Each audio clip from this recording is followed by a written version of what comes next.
दोस्तों, हर साल महाशिवरात्रि की रात जब देश भर में भक्त शिव का जाप कर रहे होते हैं, उसी वक्त कुछ तांत्रिक ऐसी साधना में लीन होते हैं जहां एक भी गलती बहुत जानलेवा हो सकती है। हमारे लिए महाशिवरात्रि एक पवित्र पर्व है ना?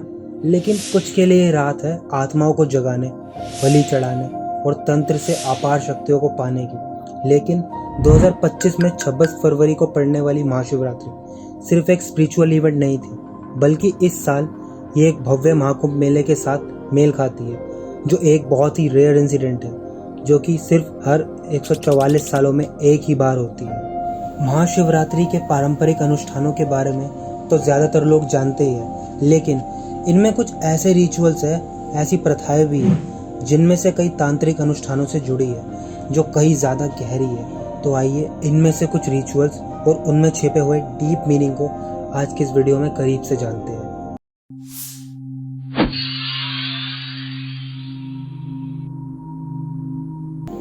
दोस्तों, महाशिवरात्रि का एक अदर मेजर एस्पेक्ट अग्नि अनुष्ठान या हवन भी है, जिसमें शक्तिशाली मंत्रों का जाप करते हुए तिल, घी और पवित्र लकड़ी जैसी सामग्री अग्नि में डाली जाती है। और ये अग्नि शिव जी की एक ट्रांसफॉर्मेटिव पावर का प्रतीक है, जो अशुद्धियों और नकारात्मक ऊर्जाओं को भस्म कर देती है। इसमें ज्वाला विनाश का प्रतीक है, लेकिन नकारात्मक अर्थ में नहीं, बल्कि ये पुरानी चीजों को हटाकर नई चीजों के लिए जगह बनाने के बारे में है। जब साधक अग्नि में पदार्थ अर्पित करते हैं, तो वो प्रतीकात्मक रूप से अपने अहंकार और सीमाओं को जलाकर खुद को शिव की शुद्धि और पुनर्जन्म की ऊर्जा के और करीब ले आते हैं।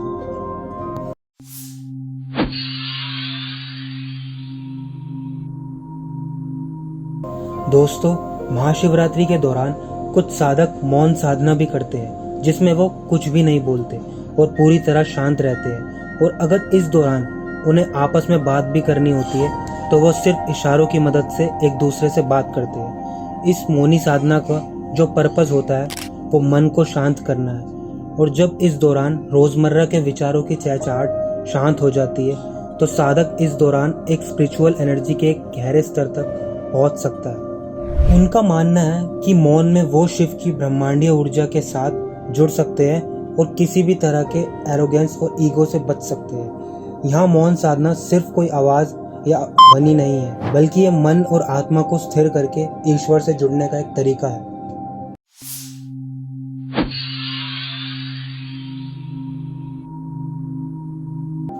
दोस्तों, कई उच्च साधकों के लिए महाशिवरात्रि एक इंटेंस योगा प्रैक्टिस करने का सबसे परफेक्ट टाइम है, जिसमें ब्रीथिंग एक्सरसाइज, शरीर को बांधना और मुद्राओं, हाथों के हाव भाव जैसी तकनीकों के माध्यम से उनका मोटिव कुंडलिनी या अपने भीतर की दिव्य ऊर्जा को जागृत करना है। कहा जाता है कि कुंडलिनी रीढ़ की हड्डी के मूल में सांप की तरह कुंडलित होकर स्थित होती है और जागृत होने पर ये चक्रों से होकर ऊपर उठती है, जिसमें एक हायर कॉन्शियसनेस और स्पिरिचुअल पावर होती है।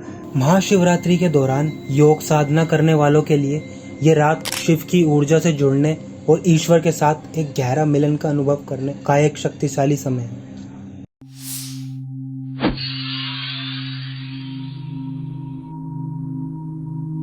दोस्तों, कुछ अनुष्ठान और तांत्रिक परंपराओं में साधक महाशिवरात्रि के दौरान शिव के एक उग्र रूप यानी काल भैरव की पूजा करते हैं। इसमें काले तिल और सरसों का तेल चढ़ाया जाता है और काल भैरव की एक प्रोटेक्टिव एनर्जी को बुलाने के लिए एक गहरा ध्यान और मंत्रोच्चार किया जाता है। ये काल भैरव का समय विनाश और परम सत्य का प्रतीक है। महाशिवरात्रि पर उनकी पूजा करने से हर तरह का डर दूर होता है और अज्ञानता दूर होती है और नेगेटिव एनर्जी से भी रक्षा होती है। ऐसा भी माना जाता है कि वो लाइफ के चैलेंजेस को डटकर सामना करने का साहस भी देते हैं।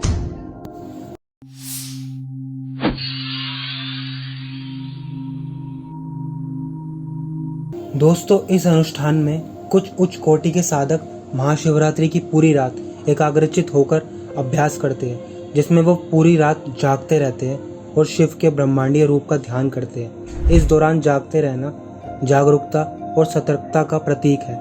ऐसा माना जाता है कि महाशिवरात्रि वो रात है जब ब्रह्मांड की सारी ऊर्जाएं पूरी कॉन्शियसनेस के साथ सबसे ज्यादा जागरूक होती है। इस दौरान सतर्क रहकर और ध्यान लगाकर साधक शिव की ऊर्जा से जुड़ने और दिव्य मार्गदर्शन प्राप्त करने का लक्ष्य रखते हैं।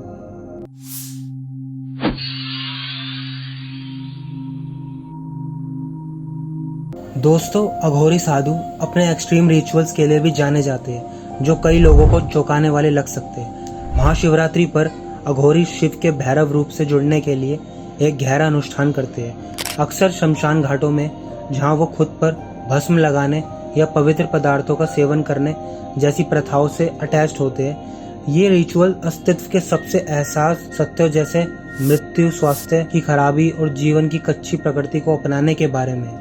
अघोरी मार्ग हमें ये सिखाता है कि आध्यात्मिक विकास तब होता है जब हम जीवन की काली सच्चाई से बचना बंद कर देते हैं। सामाजिक उसूलों को ना अपनाकर जीवन की नश्वरता को स्वीकार करके शिव के करीब पहुंच सकते हैं और जन्म मृत्यु के चक्र से मुक्ति का अनुभव कर सकते हैं।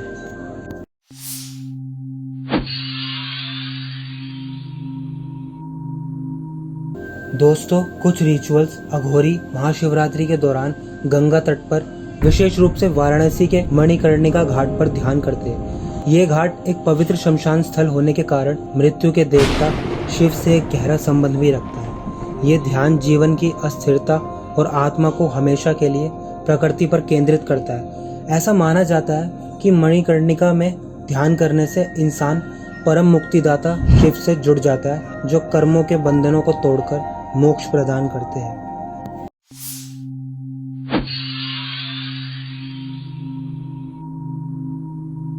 दोस्तों, महाशिवरात्रि के दौरान की जाने वाली सबसे गहरी साधनाओं में से एक है शव साधना।